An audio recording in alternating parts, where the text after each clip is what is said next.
Welcome, my friends, to another exciting community meetup. My name is Eddie Small. I am the Director of Community Strategy here at Domo. And as always, we love to hear where you're from, who's joining us. Make sure you throw your name and tell us where you're from in the chats and comments section of this stream. Hundreds of you joining at this point. Holy cow. We're really excited to talk about data storytelling today. Florencia, Shelby, Brian, my good friends from the data science team will have all kinds of great things to introduce you to in today's community meetup. We're obviously joined by the data science team occasionally. We love all the insights that they give. And obviously, lots of you will have questions and thoughts and things to share as we go through this really exciting discussion about storytelling and how data science and Domo integrate with that. We've really jumped in on some data storytelling stuff on the education side, where I've gotten to work with students over the past couple of weeks. It's very exciting to kind of discuss what it's like to actually tell a story with data, and so excited that they've joined us. But before we get started on our community meetups, we are always excited to talk about some great things happening in the community. And we always love to start off these community meetups talking about our community member of the month. For our previous month in September, Grant Smith. I love this quote that we recently put into the community about Grant. We all saw this coming, right? Grant is one of our good friends in the community. He is always willing and able to jump up into the leaderboard because he's super competitive, but also he's so knowledgeable about all these things that are happening in the community. It's kind of hard to get a leg up on questions answered and kind of first accepted answers. Grant answered 79 questions in the month of September, which is insane. I'd hate to see what our support numbers are, but Grant, thank you. You probably attributed some lower support numbers than usual here at Domo. 54 of those 79 were accepted as the best answer. And I'm going to pull directly from our community for Grant. Yes, obviously lots of kudos for Grant Smith here. If there was a Hall of Fame wall, Grant's face would be posted up and down it. So give him a shout out in the chat. Give him a shout out in comments. You'll see the September Community Member of the Month post in our community. Be sure to check that out and thank Grant for all the hard work that he's been doing. We also love to talk about the Fall Connection Tours. There are 4 more opportunities this fall to jump in on in-person meetups to see what's possible, get the inside scoop, sharpen your skills in Domo from some of our astute and expert attendees and speakers that we have from our presenting companies and presenting innovators and all of those folks that we see in the community. So we're happy to continue to join. I know I will be, you've heard it here first, breaking news. I plan to be at the Chicago event on November 8th. So for those of you that will be attending that event, happy to see you there, happy to connect with you, and excited to chat more about all the great things that we're doing in community and how you can help. Our next event is happening November 30th. It's a little more than a month from now. We're doing these later in the month, obviously getting close to Christmas, getting close to Thanksgiving. Schedules are a little harder to navigate, but we're going to be doing this one on November 30th. And we have spent a lot of time, and Florencia and Shelby and Brian can talk about this as well, spent a lot of time talking about AI in this company and how we're moving to the AI service layer and how that's supposed to change and impact your business. And I know a lot of companies jump in and say, we're AI, we're going to do AI things. And a lot of customers and a lot of clients and people we talk to, as we've kind of mentioned this over the past several months, have really said, I'm an enthusiast. I understand AI. I can understand the impact it might make, but I am not ready to start building things that can help with, impactable AI in my business. I'm just not there yet. So this session will be for all of those folks that are kind of going from, hey, I'm inspired by AI, I'm enthusiastic by AI, but then how do I make an impact? So we'd like you to register today. I will throw the link to the chat. Impact is said a lot of times in this intro. We will send the link into the chat. I am solo today, so I'm trying to do a lot of different hats. Anna is out, and Mark Booth is also out today. So I'm running things. I'll try to get to the chat as we go. We'll obviously be throwing in links to all of these things that we chatted about up front. We'll mention them again at the end, but I do not want to take up any more of my data science team's time, because Brian says Shelby and I will be at those events as well. Hey, so if you're going to the event, sorry, Brian, I have to go back and forth between the comments and the private chat, which is fine. It's part of the gig today. So we're excited to introduce our data science team, excited to kick it off. Obviously, this is always a great moment for them to jump on and be a part of our events. Flo and Shelby and Christy, who's not joining us today. Brian has graciously accepted the job of just being the guy behind the curtain. So Brian, thank you so much for being here. Appreciate it. We'll get him out of the way. So he's like, get me off camera. I did not say I was going to present. Why am I on here so long? And we will bring it over to Flo and Shelby. Guys, welcome again to another community meetup. And let's talk about aha moments. Let's talk about data storytelling. Thank you for that intro. We're so excited to be back. It's been a while, I feel like, since we've done one of these, and I personally love interacting with all of you, even if it's just in the comments. So let me go ahead and share my screen here. Can you see it? Are we all good? Actually, let me go full screen here. Here we go. Looks good, Flo. Looks good. Excellent. So again, thanks for that intro, Eddie. We have been known as the data science team for a long time. And we have actually now just changed to AI Labs. So you're probably wondering. Oh, no. Wait a minute. I did not know this. Yeah, it's breaking news. Is this AI new? Labs? That's who we are now. I'm clicking too many buttons. Is this serious business? Yeah. Yeah. AI Labs. As of when? September.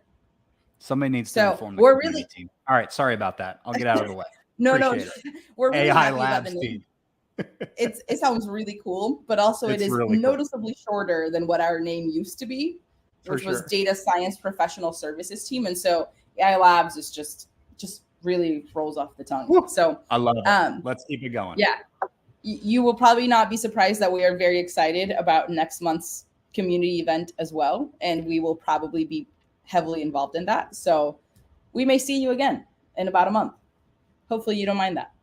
And you're also probably wondering why we're talking about data storytelling as an AI Labs team, right? Like, what does AI have to do with data storytelling? And hopefully this little intro that I'm about to do will help you understand how those two pieces fit together in a really nice way, actually. So a little bit about the agenda for our conversation today. We're going to do an overview of data storytelling. We're going to talk about why it matters, what the value of data storytelling really is. We're also going to dive into the tips and tricks for storytelling. What should you be considering when you are looking to tell a story with data?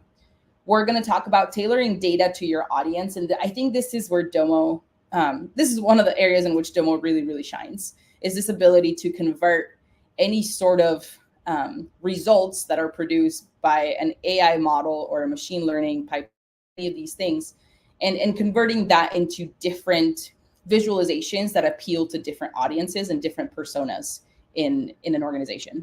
And then we're going to open up the floor for some Q&A. The last few times that we've done this, we always prep too much material and we think we're going to have Q&A time and then we don't. So we really wanted to make sure that today we give you all a chance to ask questions about data storytelling, but also if you have questions about AI, we do dab into that quite a bit being the AI Labs team. So I'm sure we can probably address some questions that you may have. So with that, let's talk about, what does a data professional do? And data professionals really have to have analytical skills, right? And you need to be good at, understanding data, cleaning data, being able to systematically apply statistical or logical techniques to your data. And AI is making this easier than ever before, right? And AI has actually been around for a long time. And at Domo, we've been doing it for a long time. So generative AI, this idea of the chatbots and this interaction that you can have with AI is that's what's growing really rapidly right now. But data science and machine learning and any sort of automation is a form of artificial intelligence. And as a data science team, now known as AI Labs, we've been doing that for a long time. And that's a really important skill to have as a data professional. But if you just produce results and have no skills in communicating those results in a meaningful way to an audience, then the results are not going to be able to influence decisions in the way that you would expect them to or that you would want them to. If we want to have data-driven decision making, then we need to translate our data results into valuable insights. And that's where data storytelling comes into play. It's this idea that having results is not enough. Not everyone is on the same level of data literacy, and that's okay. Not every role has that requirement. So as a data user, if I'm able to convert my results into a narrative that other stakeholders can understand and that other personas can follow, then I'm doing a good job. I'm not just processing data, I'm also telling a story with my data. And storytelling includes different skills, right? It's communicating why the analysis matters and why the findings are important. You need to make a case for why the results are relevant. You also need to be able to describe the findings in a way that is relevant to the stakeholder. So the why is important and the how is really important. You also just need to craft a message, and we'll talk about this, that is tailored to the audience that you're speaking to. So there's very many different teams in an organization. There's different priorities, and the way in which you tell the story, in which you share the data with different groups is going to vary. And this is something that I think is really difficult for really heavy data nerds like ourselves at the AI Labs team, is that we can produce a lot of results with a model, with any sort of pipeline. You can produce a lot, and it's sorting through all of those results and figuring out what's important. That is a key component of storytelling.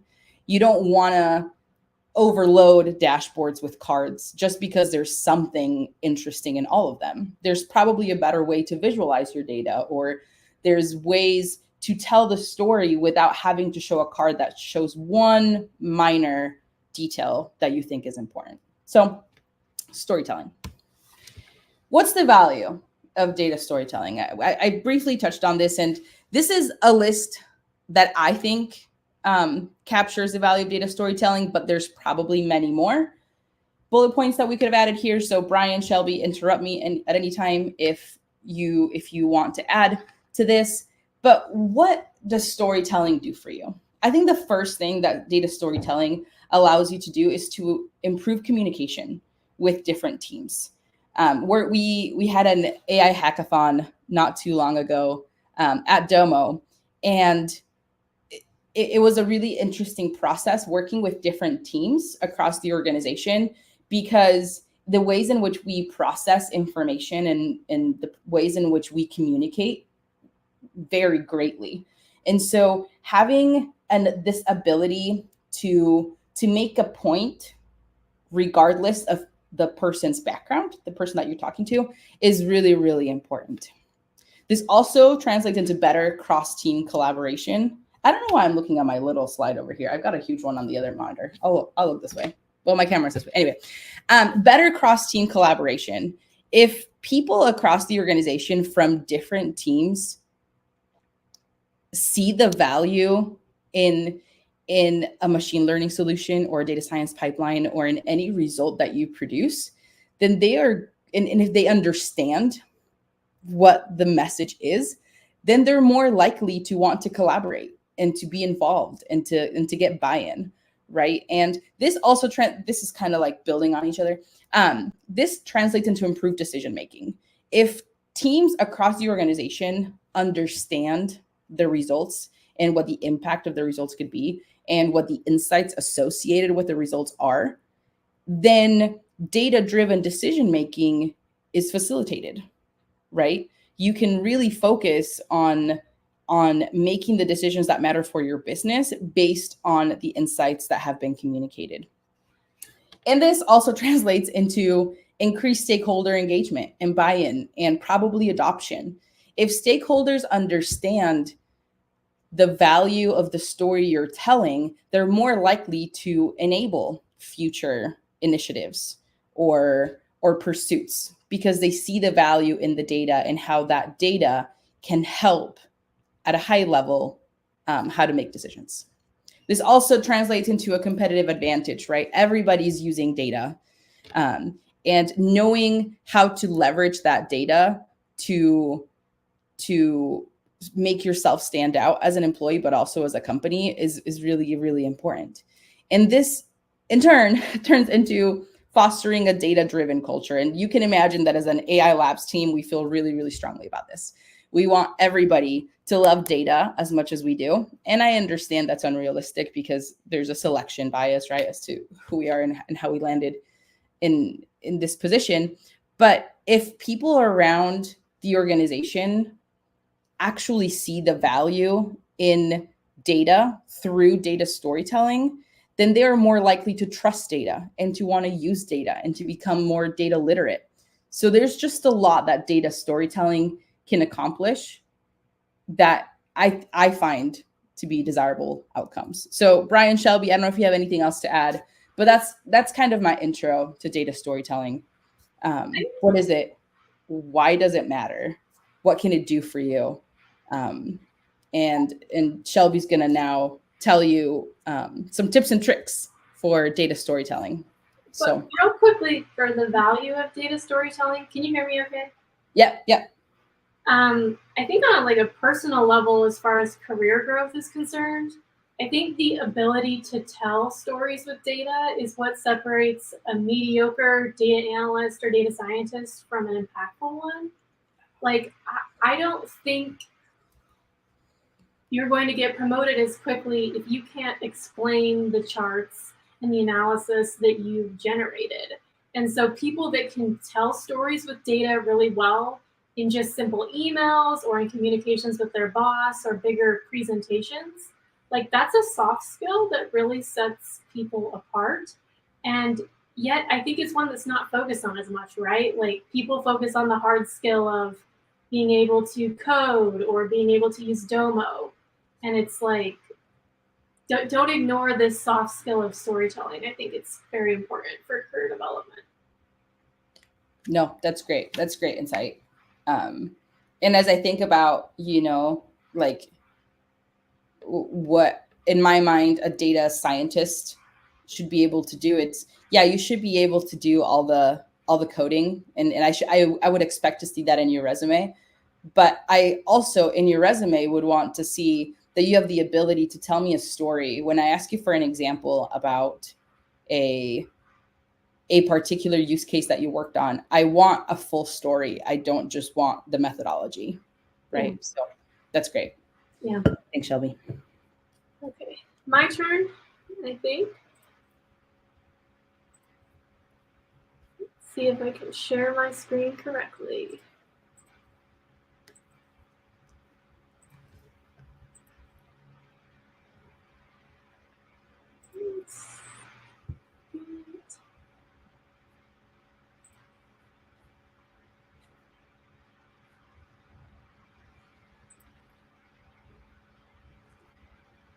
Is that successful, Flo? Yep. Okay. Flo, would you mind actually maybe diving into this first slide and talking about knowing your audience? My computer is about to die. I guess this StreamYard is really sucking my power. So do you want to dive in really quickly, Flo? Yeah, we can talk about knowing your audience first. Okay. Yeah, and we'll remove Shelby really quick as she runs to get a charger. So it'll just be you here for a second, Flo. Apologies for this. Live demos. This is what happens. Yeah, StreamYard is very taxing on the battery. I know from experience from somebody that's had to run out of the room to grab a charger. I love these comments from Paul, though, that talked about, storytelling separates good analysis from decision-altering analysis. I loved that comment, threw it up on the screen just a bit ago, and he says, I like using the phrase, tell me the story, which is a good prompt for those that are working with data analysis for the first time. So Shelby, take it away. I'll bring Shelby back in. Flo, you can take it away from here. Awesome. Yeah, I'm just like touching my computer right now that everyone's saying that about StreamYard, and mine is hot. Are you back, Shelby? Yes, I am back. Sorry about that. Okay. StreamYard really does suck your battery. I had like a full battery 20 minutes ago. So, okay. Sorry for that delay. Let's dive into talking about successful data storytelling. First, what I'm going to talk about is the 5 steps of successful data storytelling. And let me go back a little bit. I'm going to talk about knowing your audience briefly. Flo's going to dive into that a lot more with some actual examples with dashboards in Domo. So stick around for that part if you're interested in seeing more concrete examples. And then the last thing I'll talk about is developing your data storytelling skills, just very briefly. So the first thing that I want to touch on quickly is knowing your audience when you tell a story. I think it goes without saying that the story you tell depends on your specific audience, whether that's a colleague, a boss, as well as the specific atmosphere. So whether that's just like a meeting with your boss versus an actual conference presentation or a presentation before the CEO. So everything I share here today obviously has to be adapted to who's in your audience and what's the purpose of the meeting or the presentation.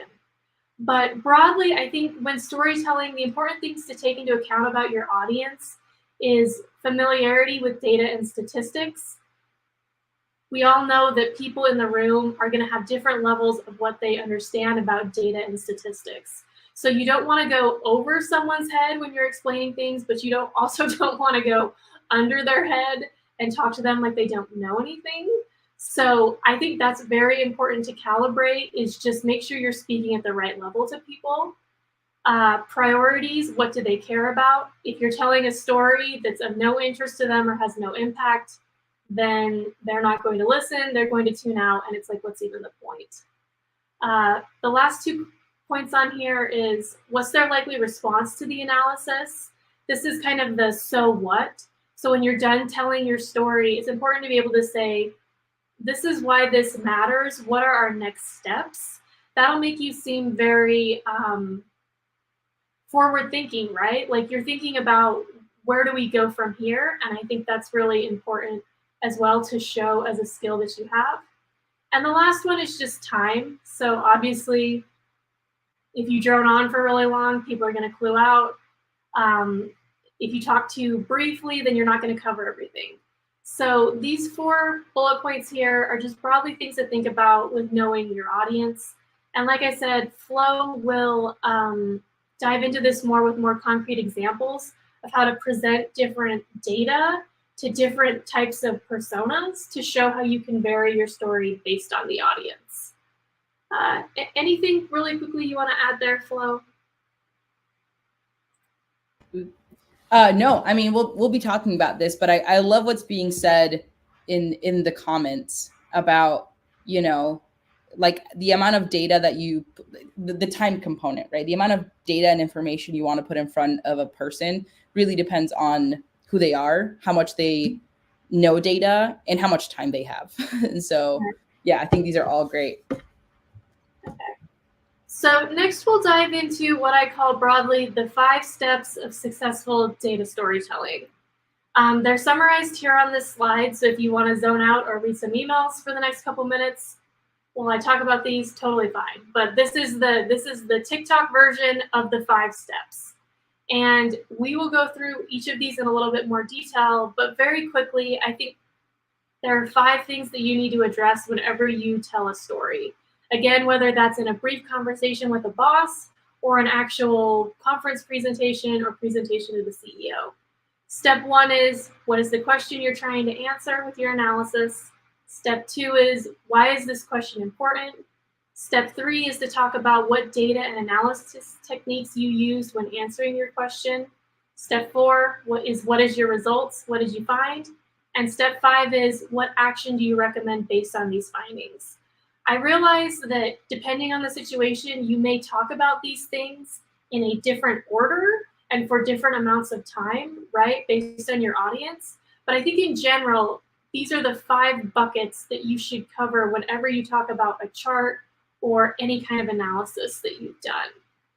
To illustrate these 5 steps, I wanted to provide a more concrete example. And so I'll be using this lovely pie chart. And I know what you're thinking, that chart is not exciting. It's not the fanciest chart you can make in Domo. Maybe you don't like the colors. I apologize. It's just meant to be like a simple example of what I'm going to kind of walk through. But this is showing, we've got 3 options here, positive, negative, neutral, and I'll talk more about this pie chart as we go along. But to go through this in order, step 1 of storytelling is, what is the question you are trying to answer with your analysis? I can't tell you how many times I've worked with clients or junior colleagues, and we start a meeting and they go, hey, I made this pie chart that you asked me to, here it is. And then they just kind of stop. And it's like, oh boy, like I don't remember why I asked them to make a pie chart. I'm thinking to myself, like, what data is this? Like, trying to remember what I was talking about last week. And so it would be so helpful, even just in basic conversations before you present a chart, just to be like, hey, you asked me to look at X, or I was asked to analyze this thing, before you even present a chart, just so people are like, oh, right, that's why we're looking at this. And I know that seems really stupid, but it gets the ball rolling, right? And so you don't spend time trying to figure out, like, what is even happening here. So really quickly, when you're talking about the question you're trying to answer, it should be succinct, as specific as possible, and the one you actually explored in your analysis. Again, I know those all might seem like no-brainers, but sometimes it's harder to do than you think, to explain very, very clearly and quickly, like, what am I trying to get at here in this card or this dashboard? And I think the challenge is that while it's easy, if you don't do it well, then everything else falls apart, right? Like, as this last bullet point says, you're judged by your audience on how well you answer the question that you state. So make sure when you say, like, this is the point of my analysis, that you're very clear about that. The second thing is, why is this question important? And I like to think of this as a very quick hook into, why are we even looking at this again, right? Like, as it says here, this is your chance to build interest in your question and make people want to pay attention to what you're saying and not tune out. So again, it's important to tailor why this question is important to your audience. Again, you want them to understand why they should pay attention to you. Things to consider when you're talking about why a question is important is, what problem are you solving? What are the benefits of answering this question? Or what led you to ask this question in the first place? Again, I like to address this very quickly at the beginning, just so it's a hook and people pay attention, but you might answer this more at the end of a presentation or a card. So to talk about this in the context of this very exciting card, you might say something like this to your boss, like, hey, you asked me to look at what was the sentiment of customer reviews that we received in the last month about our sneaker product. And this is important because in the last 3 months, we've been noticing an increase in negative reviews about our sneakers. That only took me 10 seconds, but it's very clear about why I did this and why it's important, and then we can dive in and move forward from there.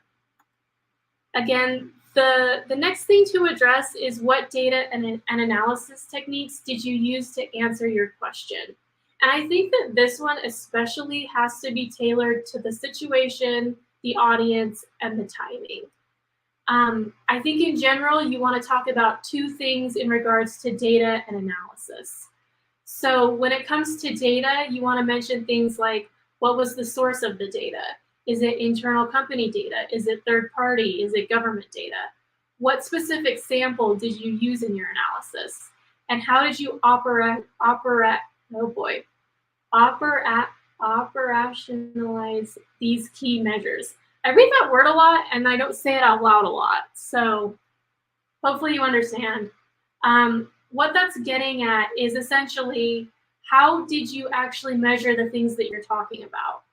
So if I'm measuring revenue, what does revenue mean to your company? If I'm measuring employee satisfaction, how was that actually measured in a variable? That's what operationalizing key measures is getting at. The last part is talking about analysis. So that's like things like, what statistical methods did you use, if any? If you just made a pie chart, maybe that goes without, you don't need to explain that.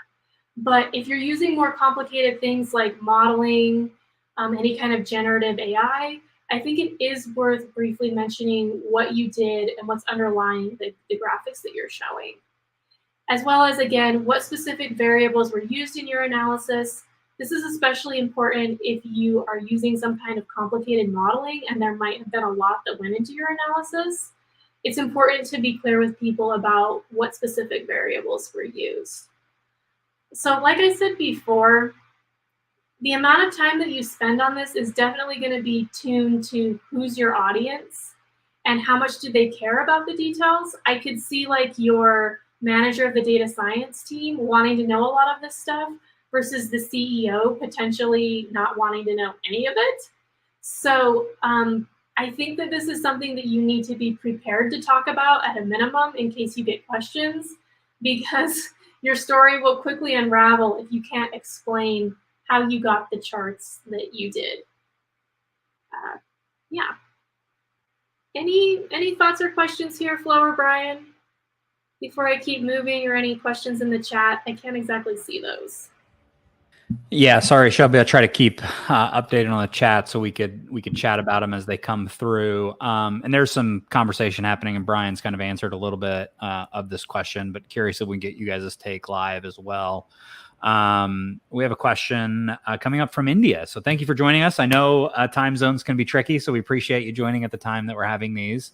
How do you convince your manager not to include all the cards in one dashboard and make it a web page instead of just keeping it as a dashboard? Do you guys have any thoughts on that?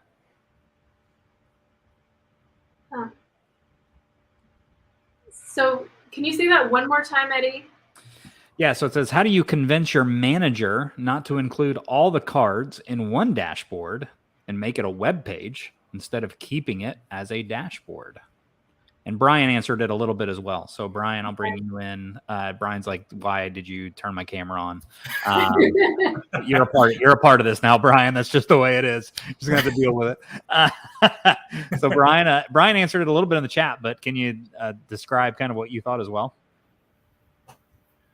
Yeah, I can kind of lead off, and then if you guys have any additions, you're welcome to join in. Like I said in that chat, I think that those discussions that you have with your manager about what content to include in a dashboard can be very similar to kind of the concepts that we're discussing right now as data scientists, right? Your manager is going to have the same similar goals with displaying content that you have. They maybe have an action that they want their audience to take. That dashboard is serving a specific purpose. So a lot of the time, if we just try to fill that thing up with a ton of cards, it distracts from that singular purpose, and people can get lost in the clutter. And that's something that I'd love to add to what's going on here today. Just like in my career, I have had to learn to filter what I'm describing to people a lot of the time, because I get so excited about the in-depth analysis that I'm doing and all of the great cards that I'm building, and I get lost in those sometimes. And I lose the purpose that I'm really trying to get across and that story that I'm trying to get across. So sometimes that clutter can just distract from that.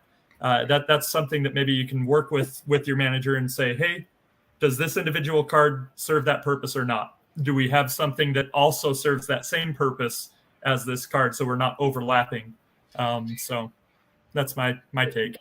I think that data people will say, we're data hoarders, right? Like you said, we want to keep all the data around because we see the importance in it. but I think other people get very overwhelmed by all of our data card mess.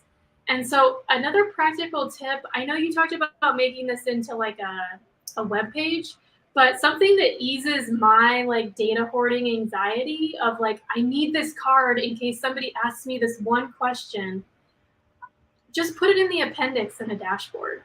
Or sometimes I'll even just create like an entirely separate backup dashboard where I put all my data card hoarding, just so like I feel at peace that it's there if anybody asks. But if nobody asks, like they don't need to see it. So that could be something that could help ease that anxiety with your manager. It's just having them know where it is in case they need it as well. I mean, amen to all of that. Like I'm also a data hoarder, and I want to have every possible card that someone could ask for available in my back pocket. So having that in a separate dashboard tends to be my preferred approach, because I'm too attached. I don't want to let them go. And I know deep down that someone maybe possibly could ask that question, and I want to have the answer. And so I think that's a really good approach. So I'm just trying to keep up with the comments here. Let's see. In the case where you may be presenting. Yeah, sorry, Flo. I don't want to put you on the spot there on this one as well, but you know, this was another one that popped up here. In the case where you may be presenting results to an executive who's not necessarily interested in the methodology, would you think it important, however, to highlight how your methodology differs from what has been done before and quickly explain why it does?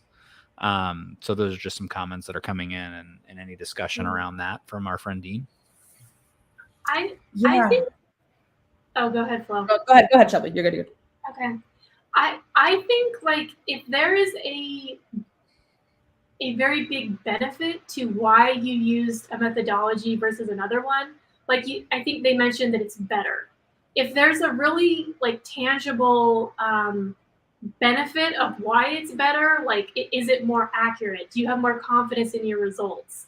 Something like that you can tie to an outcome that the CEO or manager really cares about, then I think it is worthwhile to get into the specifics there.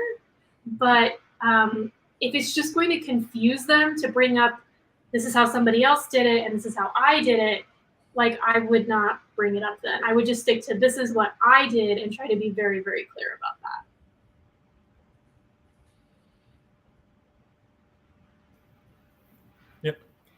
I agree with that, Shelby. And I feel like that goes back to the audience as well, right? If you're talking to somebody that is maybe like a data science manager, data analyst, you're going to be talking a lot more about that methodology than for some executive that may not be worried about the methodology.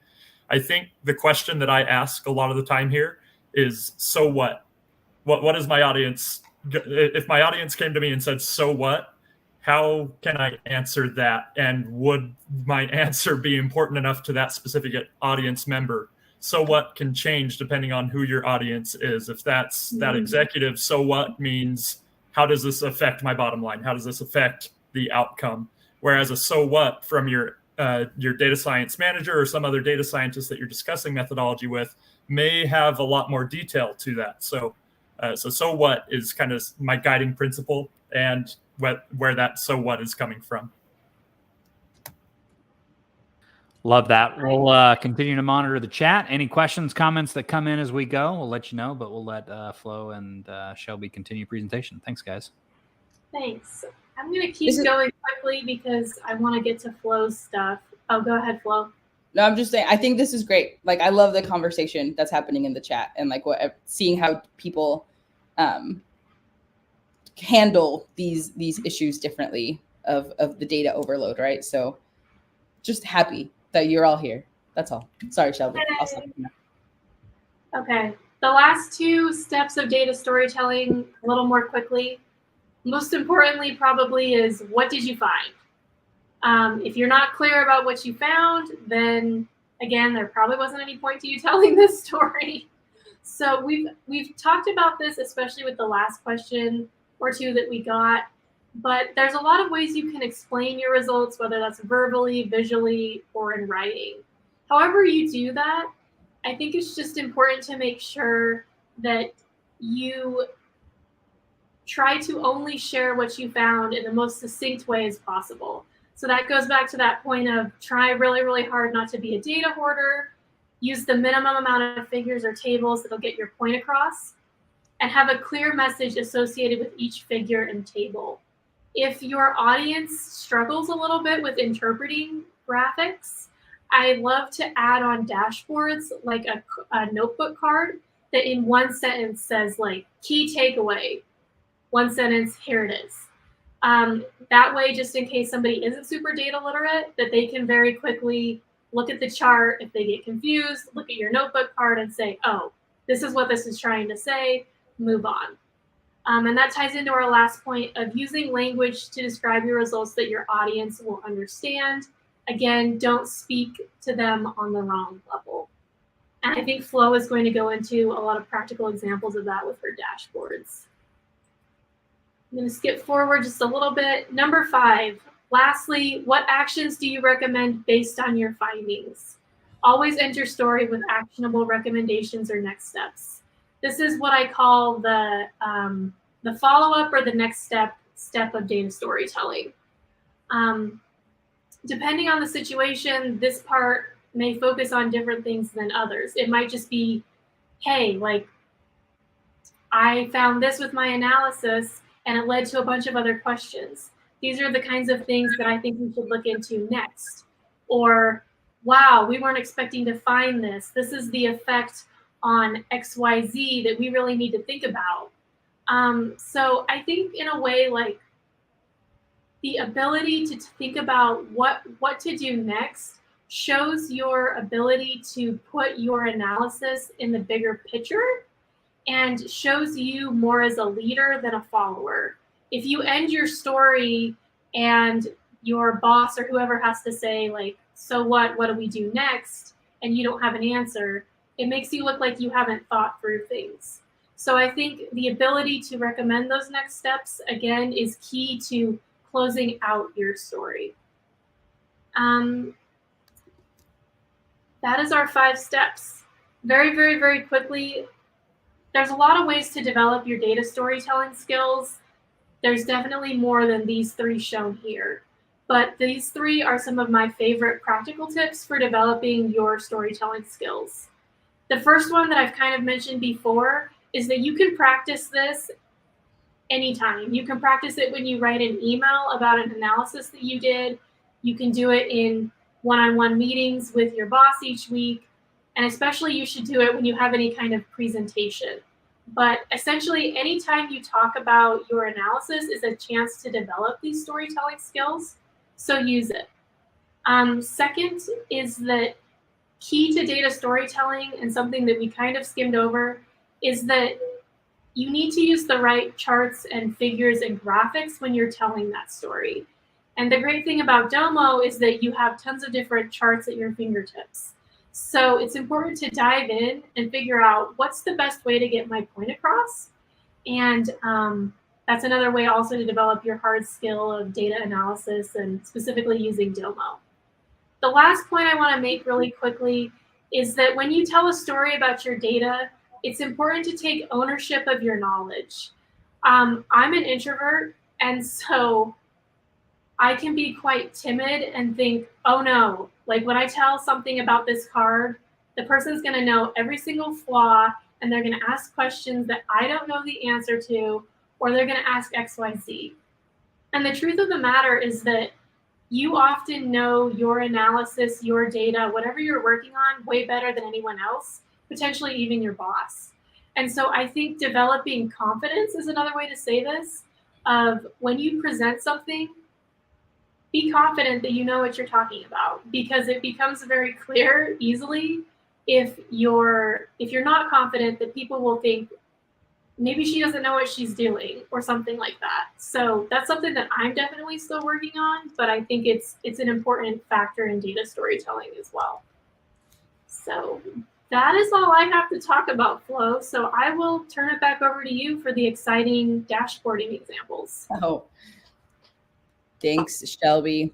I feel like we could spend an entire event on each of these, just because we could dive so deep, and I really love that. data confidence is greater than bullshittery. Okay, so I'm going to share my screen really quick. Let me pull up and go into presentation mode.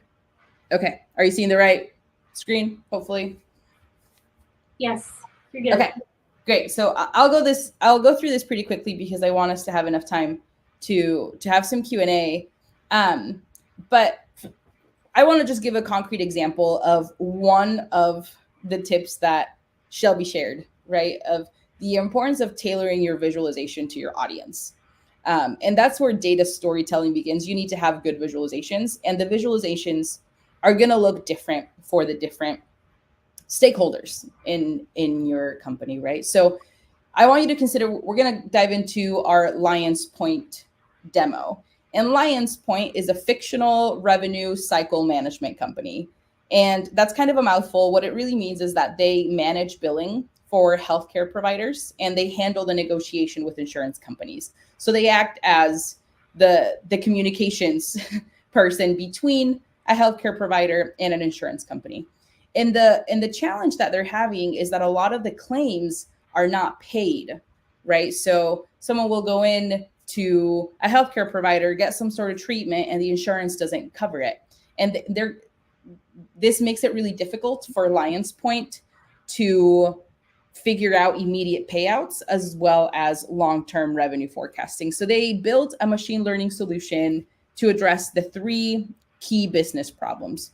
Which claims are at risk for non-payment by the insurance companies? Why are these claims at risk? And given that these claims are at risk for non-payment, how should that influence forecasting? And I want us to think about 4 different personas in this organization. We have the executive, the customer-facing representative, the manager, and the data scientist. And I think we all know what the executive would care about, right? They are typically a high-level decision maker in the organization. They're focused on strategic planning, profitability, and business growth. So when it comes to a data science solution, they're really interested in gaining insights that will drive key business decisions. So they need really concise and visually appealing reports that provide immediate action insight results, right? The customer-facing persona, which in this case would be the actual person who is making the phone calls for the healthcare provider and the insurance provider. So they're guiding this interaction. They're going to use this solution differently for the claims prediction of whether or not something's going to be paid or not, right? Since they're the ones making the phone calls, they need really quick access to specific claims and whether those claims are predicted to be paid or not, and why. So in order to personalize their interactions, they want to get really granular with the claims data. We also have the manager persona, and managers are responsible for overseeing operations, whether that's for a specific team or a specific region. And they're really concerned with optimizing performance and managing resources and making sure that nothing is falling through the cracks.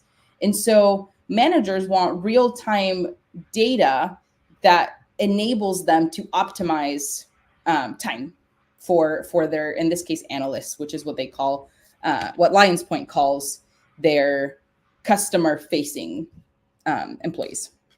And then we have the data scientist, the really, really heavy technical user, and they have a deep understanding usually of data science, machine learning techniques and tools, and they're responsible for developing and maintaining the model that will power all of the results that have been created for this solution. So these 4 hypothetical personas have very unique needs and use cases when it comes to the same data science solution. And what the model is doing, what the data science solution here is doing, is really just creating one column. And it's a lot goes into creating this column, but it's one column that defines the level of risk for an individual claim to not be paid out. So how do you make that one column be relevant for all of these different personas? I'm going to switch screens here, and I'm going to stop sharing this, and I'm going to share the demo. So let me share screen, Motocorp. Okay. So here we have this one column. This column is really what the results of the solution turned out to be. One column. What do you do with this to make it useful for all these different personas, these different stakeholders that have different interactions with data, different levels of data literacy, data understanding? And that's what we're going to go over for the next little bit. And I'm just looking at the clock. Okay.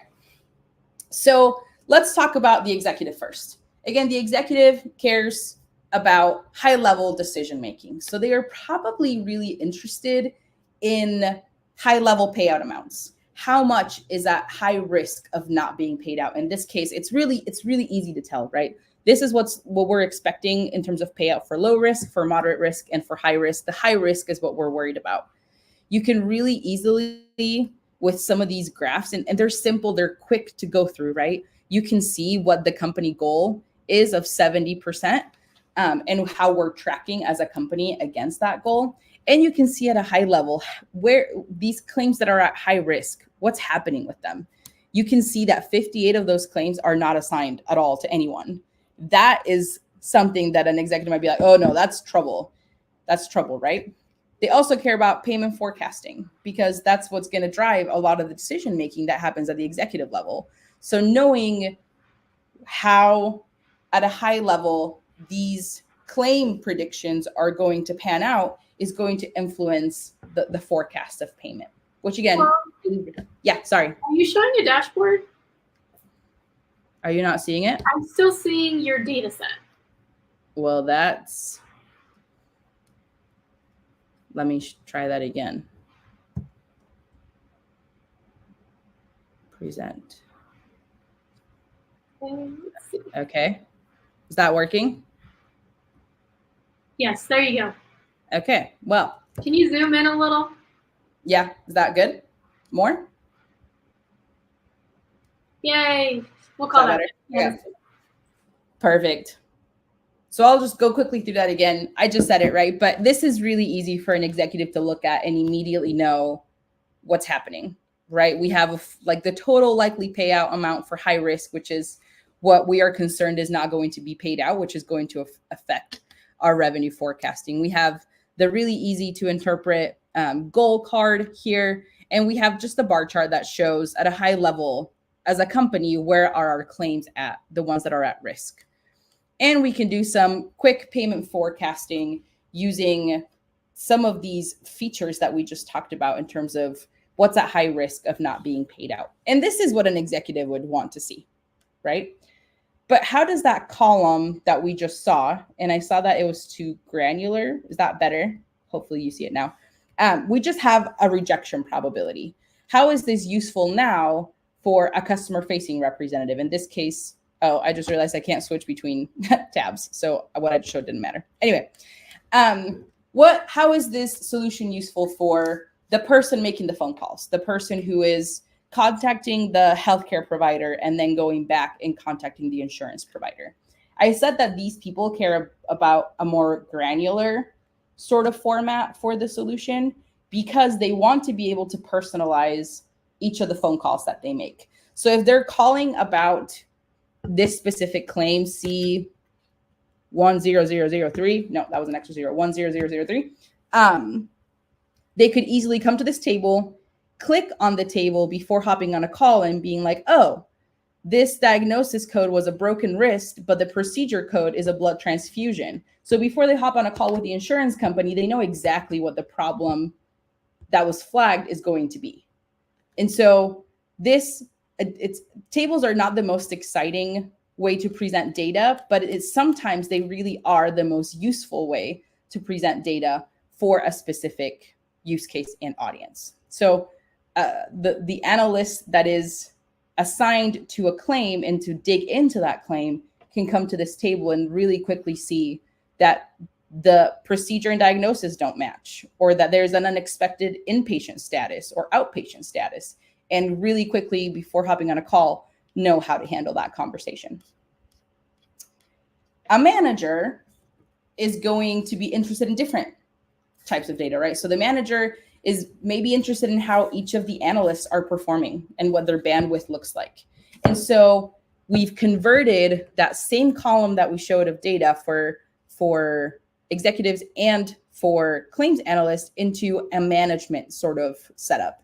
So we have here regional managers, we have sub-regional managers, and the outer ring are specific analysts. So these analysts are the ones who are making the phone calls. So say Mark Jensen is looking to have one-on-ones with his full team. He can see how each of his analysts are performing. And, you know, if he's having his one-on-one with Vivian coming up soon, he can click on this and see all of the claims that Vivian has been assigned, where they're at, and some more quick data that would help him have a really easy conversation with Vivian about the workload, how things are going, things like that. And lastly, we have the data scientist. And the data scientist is probably really invested in all of these findings, honestly, and they probably actually put together this dashboard. But they're also, they own the model pipeline, and they own model maintenance and making sure that the model is performing well over time. So what they're interested in is going to look a little different, right? They want to make sure that the model is not decaying, that the accuracy and precision and recall, which are the metrics in this case that we cared about, are staying where they want to be. Model operations as well. You can really easily see what your data pipeline looks like, and you can monitor your metrics over time. And so all of this is powered essentially by that one column of data. That column of data, that was the result of an entire pipeline, and converting that into a different visualization for a different persona is what is going to enable the story to be different. Because if we have the same cards for everyone, then it's really difficult to build a story that is tailored to different audiences. So building visualizations that are relevant to the audience is the first step in being able to put together a good narrative. And with that, we only have 2 minutes left. So I'll stop sharing. And we've got a few minutes now for questions. Yeah, let's bring the group back in here. Brian, sorry, here you are. If you have any questions for our presenters, we have a few more minutes left. We sometimes can go a few minutes over if we need, but I know a lot of people need to get, rounded off at this hour time. So, lots of questions coming in the chat. Please continue those. We'll try to find a couple of here.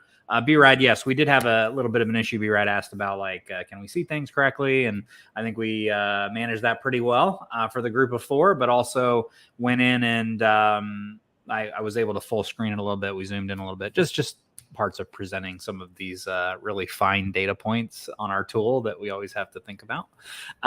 Anybody else? Questions for the group before we wrap things up? I don't see any.